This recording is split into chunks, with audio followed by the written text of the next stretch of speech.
Hi friends, welcome to kitchen queen. இன்றைக்கி நம்ம பார்க்க போகிற ரெசிபி முட்டையை வச்சு பசங்களுக்கு ஈவினிங்கில் ஒரு ஈஸியான ஒரு ஹெல்த்தியான ஒரு ஸ்நாக் ரெசிபி தான் பார்க்க போகிறோம். இது எப்படி செய்கிறதுன்றதை இந்த வீடியோவை நீங்கள் ஸ்கிப் பண்ணாமல் ஃபுல்லாக பார்த்தீங்கன்னா புரியும். வாங்க இப்போது வீடியோக்குள்ளே போகலாம். 2 முட்டை எடுத்திருக்கேன். 2 முட்டையை உடச்சி ஊற்றி நல்லா கலந்துக்கலாம். கொஞ்சமாக உப்பு போட்டுக்கலாம், மிளகுத்தூள் கொஞ்சம் போட்டுட்டு நல்லா முட்டையை நம்ம எப்போவுமே அடிப்போம் இல்லைங்களா, அந்த மாதிரி நல்லா அடித்து எடுத்துக்கலாம்.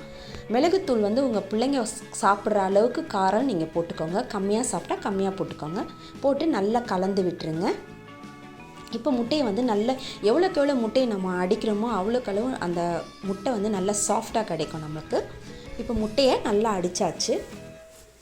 இது நம்ம பசங்களுக்கு நான் எப்போவுமே கொடுக்குற மாதிரி இல்லாமல் இது ஒரு டிஃப்ரெண்ட்டாக இருக்கும். இந்த ஒரு ஸ்நாக் நீங்கள் செஞ்சு கொடுத்தீங்கன்னா கண்டிப்பாக இதை விரும்பி சாப்பிடுவாங்க.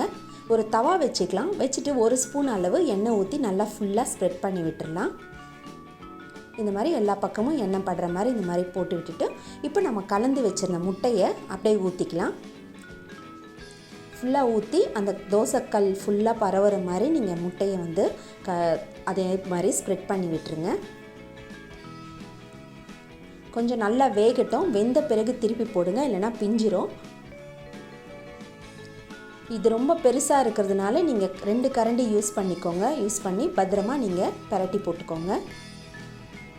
கொஞ்சம் நல்லா வெந்துருச்சுன்னா ஈஸியாக உங்களுக்கு திருப்ப வந்துடும். அதனால் கொஞ்சம் நல்லா வெந்த பிறகு நீங்கள் திருப்பி போடுங்க. அவ்வளோதான், திருப்பி போட்டாச்சு. பாருங்கள், நல்லா வெந்துருச்சு. இப்போ ஒரு தட்டில் நம்ம அதை ட்ரான்ஸ்ஃபர் பண்ணிக்கலாம். பண்ணிவிட்டு இப்போ நம்ம இந்த முட்டையை கட் பண்ண போகிறோம். இதை நல்லா அழகாக ஃபோல்ட் பண்ணிக்கலாம். நம்ம உருட்டுவோம் பார்த்திங்களா, அந்த மாதிரி அழகாக ஒரு பக்கத்துலேருந்து அப்படியே மடித்து நம்ம உருட்டி எடுத்துக்கணும். பாருங்கள், இந்த மாதிரி நல்லா இந்த மாதிரி உருட்டி எடுத்துக்கோங்க. இப்போ இதை ஒரு கத்தி வச்சோ இல்லை சிசர் வச்சோ நீங்கள் கட் பண்ணிக்கலாம். ரொம்ப தடியாக கட் பண்ணணும் கிடையாது. இந்த மாதிரி நீங்கள் மெலிசாக கொஞ்சம் கட் பண்ணிங்கன்னா இது பார்க்குறதுக்கு கொஞ்சம் நூடுல்ஸ் மாதிரியும் இருக்கும் உங்களுக்கு. இந்த மாதிரி நல்லா கட் பண்ணி விட்டுட்டு இந்த மாதிரி உதுத்து விட்டுருங்க. இப்போ முட்டை நல்லா நம்ம ரெடியாகி நல்லா உதுத்து விட்டாச்சு. இப்போ ஒரு கடாய் வச்சுட்டு அதில் 1 ஸ்பூனோ இல்லை 1.5 ஸ்பூன் அளவு எண்ணெய் ஊற்றினா போதும். ஒரு வெங்காயம் நல்ல பொடி பொடியாக நறுக்கி வச்சு அதை சேர்த்துக்கலாம். சேர்த்துட்டு வெங்காயம் நல்லா வதங்கட்டும். 1 பச்சை மிளகா நல்லா பொடியாக நறுக்குனது அதையும் சேர்த்துக்கலாம். சேர்த்துட்டு நல்லா வதக்கி விடுங்க. 4 பல்லு பூண்டு நல்லா பொடிசாக நறுக்கிக்கோங்க. ரொம்ப குட்டி குட்டியாக நறுக்குங்க, அப்போ தான் நல்லாயிருக்கும். அரை கேப்சிகம் குடமிளகா, அரை குடமிளகா போட்டால் போதும். நல்லா குட்டியாக நறுக்கிட்டு அதையும் சேர்த்துக்கோங்க. நம்ம எடுத்திருக்க 2 முட்டைக்கு இதுதான் அளவு. இப்போ வெங்காயம் அந்த கேப்சிகமுக்கு தேவையான உப்பு போட்டுக்கலாம். உப்பு போட்டு நல்லா வதக்கி விட்டு கொஞ்சமாக மஞ்சள் பொடி போட்டுக்கலாம். போட்டு நல்லா வதக்கி விடுங்க. 1/4 ஸ்பூன் அளவு வெறுமிளகாய்த்தூள், 1/4 ஸ்பூன் அளவு கரம் மசாலா, 1/4 ஸ்பூன் அளவு மிளகுத்தூள் போட்டு நல்லா கலந்து விட்டுருங்க. அந்த மிளகாத்தூளும் அந்த கரம் மசாலாவோட பச்சை வாசனை போகிறது வரைக்கும் நல்லா கலந்து விட்டுருங்க.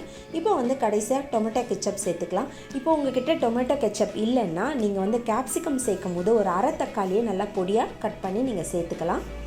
இப்போ நல்லா அந்த மிளகாத்தூள் வாசனைலாம் போயிடுச்சு. இந்த ஸ்டேஜில் நம்ம கட் பண்ணி வச்சுருந்தா அந்த முட்டையை சேர்த்துக்கலாம். சேர்த்துட்டு நல்லா கலந்து விட்டுருங்க. எல்லா பக்கமும் அந்த மசாலா படுற மாதிரி நல்லா ஒரு 2 நிமிஷம் நல்லா கலந்து விட்டுருங்க. இது ரொம்ப நேரம் நீங்கள் ஸ்டவ்வில் வைக்கணும்னு கிடையாது. ஒரு 2 நிமிஷம் வச்சிங்கன்னா போதும். அந்த மசாலா எல்லாம் முட்டையோடு நல்லா கலந்துரும். பாருங்கள், இப்போ எல்லாமே நல்லா கலந்துருச்சு. அவ்வளோதான், நல்லா சூப்பராக சர்வ் பண்ணுறதுக்கு ரெடி ஆகிடுச்சு. பாருங்கள், பார்க்குறதுக்கும் இது நல்லா சூப்பராக இருக்கும். அதே மாதிரி சாப்பிட்றதுக்கு அவ்வளோ ஒரு டேஸ்ட்டாக இருக்கும். பசங்களுக்கு நீங்கள் மார்னிங் பிரேக்ஃபாஸ்ட்டாக பண்ணி கொடுத்தா கூட நல்லா ஃபில்லிங்காகவே இருக்கும். நீங்களும் இதை உங்கள் வீட்டில் செஞ்சு பாருங்கள். உங்களுடைய ஃபீட்பேக்கை என்னுடைய கமெண்ட் பாக்ஸில் போடுங்க. இந்த வீடியோ உங்களுக்கு ரொம்ப பிடிச்சிருந்ததுன்னா உங்கள் ஃப்ரெண்ட்ஸ் அண்ட் ரிலேட்டிவ்ஸ்க்கு ஷேர் பண்ணுங்கள், லைக் பண்ணுங்கள், கமெண்ட் பண்ணுங்கள். மீண்டும் உங்களை அடுத்த ரெசிபியில் சந்திக்கிறேன். until then, bye.